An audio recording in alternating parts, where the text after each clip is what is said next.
인도가 곧 중국을 제치고 세계에서 인구가 가장 많은 나라가 된다고 하죠. 그런데 왜 인도는 아직 세계 경제의 중심이 되지 못했을까요? 오늘 이 거대한 미스터리를 한번 같이 파헤쳐 보려고 합니다. 무려 14억 명입니다. 와, 이 숫자만 들으면 정말 엄청난 잠재력이 느껴지잖아요. 근데 인도의 현실은 이 숫자와는 좀 거리가 멀어요. 그 이유를 알려면요. 먼저 우리가 인도에 대해 갖고 있는 이미지, 그리고 실제 현실이 얼마나 다른지부터 좀 짚어봐야 합니다. 자, 우리가 인도를 생각하면 보통 뭘 떠올리죠? 최첨단 IT 허브, 억만장자들, 화려한 발리우드 영화, 이런 거잖아요. 근데 현실은 완전히 다릅니다. 노동자의 95%가요. 정식 고용계약 없이 일하고 있어요. 이게 무슨 말이냐면 거의 모든 노동자가 언제 일자리를 잃을지 모르는 그런 불안정한 삶을 살고 있다는 거죠. 바로 이 엄청난 격차가 인도 경제 미스터리의 출발점입니다. 자, 그럼 첫 번째 단서를 한번 찾아볼까요? 인도 내부에서 가장 흔하게 그리고 아마 가장 강력하게 나오는 주장이 하나 있습니다. 바로 식민지 시대의 과거에 대한 이야기입니다. 45조 달러? 이게 무슨 돈이냐면요. 영국이 200년 동안 인도를 식민 통치하면서 빼앗아갔다고 주장하는 금액입니다.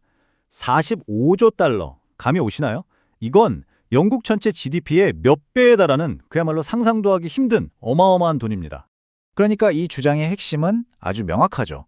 인도의 가난은 전부 영국 탓이다. 특히 민족주의 성향이 강한 쪽에서는 지금 인도가 겪는 모든 문제가 전적으로 영국의 식민 지배 때문이라고 보는 거예요. 모든 원인을 이렇게 외부의 적으로 돌리는 시각, 과연 이게 전부일까요? 그런데 말이죠. 이 영국 탓이라는 주장을 뒷받침하는 아주 뜻밖의 단서가 하나 있습니다. 바로 건강 문제예요. 놀랍게도 인도에는요, 유럽 전체 인구를 합친 것보다 당뇨병 환자가 더 많습니다. 아니, 당뇨병이랑 식민지 시대가 대체 무슨 상관이냐고요? 한번 보시죠. 이게 바로 기근가설이라는 아주 흥미로운 주장인데요. 들어보세요. 영국 통치 기간에 인도에 끔찍한 대기근이 수십 번 있었거든요. 이때 살아남은 사람들의 몸이 아주 적은 음식으로도 생존하기 위해서 에너지를 지방으로 최대한 저장하도록 진화했다는 이론이에요. 그리고 바로 그 유전적 특성이 오늘날 후손들에게까지 이어져서 당뇨나 심혈관 질환에 더 취약해졌다는 거죠. 이게 과학적으로 완벽히 입증됐느냐 아니냐를 떠나서 모든 건 영국 탓이라는 서사가 정말 상상도 못한 부분까지 깊숙이 뿌리내려 있다는 걸 보여주는 아주 좋은 예시입니다. 자, 지금까지는 외부 요인, 그러니까 영국 탓을 좀 살펴봤는데요. 이제 시선을 내부로 한번 돌려보겠습니다. 영국의 지배가 끝난 후에 인도가 스스로 자기 경제를 올가맨 거의 내비의 자멸이라고 부를 수 있는 결정적인 시스템에 대한 이야기입니다. 바로 라이센스 라지라는 겁니다. 허가에 의한 통치라는 뜻인데요. 독립한 1947년부터 1991년까지 무려 45년 가까이 인도 경제의 숨통을 꽉 조여온 시스템이에요. 말 그대로 사업을 하려면 하나부터 열까지 모든 단계에서 국가의 허가를 받아야만 했습니다. 이 시스템이 얼마나 황당했는지는 이 자동차 공장 비유를 보면 바로 이해가 되실 겁니다. 자, 상상해보세요. 여러분이 자동차 공장 사장이에요. 국가가 1년에 5,000대만 만드세요 하고 할당량을 줬어요. 근데 여러분이 기술 혁신을 해서 10,000대를 생산해버린 겁니다. 그럼 어떻게 될까요? 칭찬을 받을까요? 천만에요. 국가 개혁을 방해한 국가의 적으로 찍힙니다.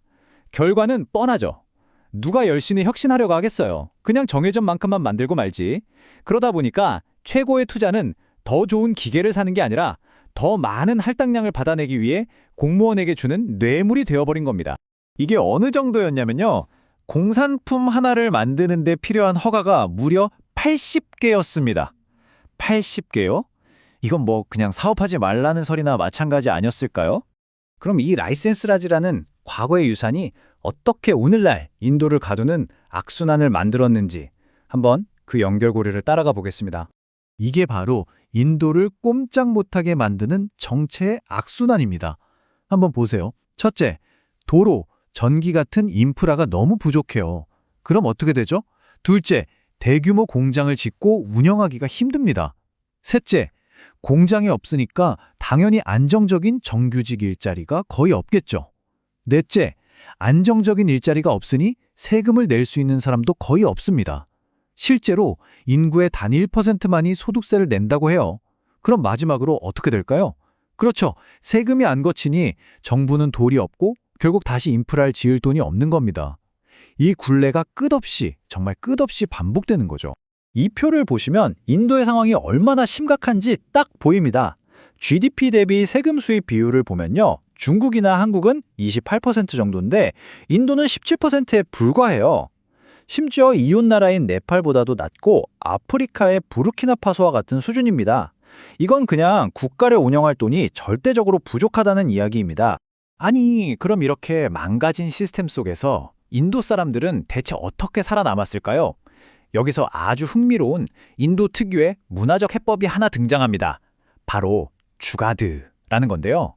주가드, 이게 뭐냐면요. 일종의 임기응변?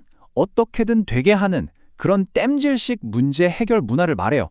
뭐 자원이 부족하고 시스템은 제대로 작동 안 하니까 그냥 있는 걸로 대충 뚝딱뚝딱 해서 어떻게든 문제를 해결해내는 거죠. 정말 놀라운 생활의 지혜라고도 할 수 있습니다. 그런데 이 주가드에는 아주 치명적인 양면성이 있습니다. 개인 입장에서는 이게 정말 탁월한 생존 기술이거든요. 근데 문제가 뭐냐? 바로 이 뛰어난 임기응변 능력 때문에 근본적인 시스템을 고치자는 목소리가 나오질 않는 겁니다. 왜냐? 뭐 어떻게든 해결되는데 굳이 복잡하게 시스템을 바꿀 필요가 있나? 이렇게 생각하게 되니까요. 결국 개인의 생존술이 더 큰 변화를 걸어먹는 셈이죠.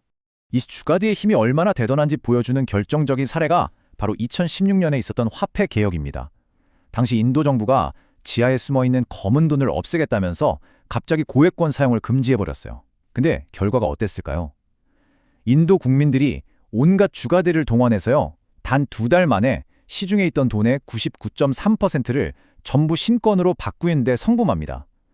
정부의 야심찬 계획이 국민들의 기상천외한 주가드 정신 앞에서 그냥 완전히 무력화된 거죠. 자, 그럼 이제 정리를 좀 해볼까요? 식민 지배의 상처, 라이센스 라지라는 족쇄, 그리고 주카드라는 문화까지.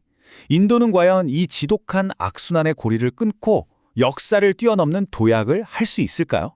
이 차트가 인도의 가장 큰 약점을 한눈에 보여줍니다. 경제에서 제조업이 차지하는 비중인데요. 한국이나 중국은 30%가 넘는 제조업을 기반으로 성장했잖아요. 근데 인도는 16%에 불과합니다.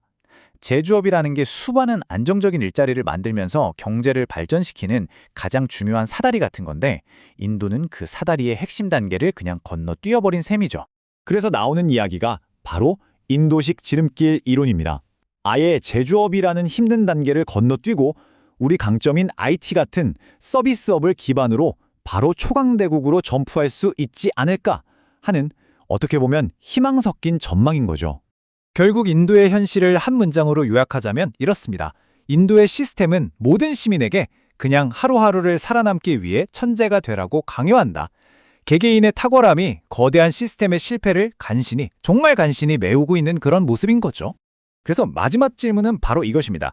자기 눈앞의 문제를 해결하는 데는 거의 도 같은 이 14억 명의 개인 문제 해결사들이 과연 그들 모두를 오가매고 있는 가장 큰 문제, 바로 시스템 그 자체를 해결할 수 있을까요? 인도의 미래는 아마도 이 질문에 대한 답에 달려 있을 겁니다.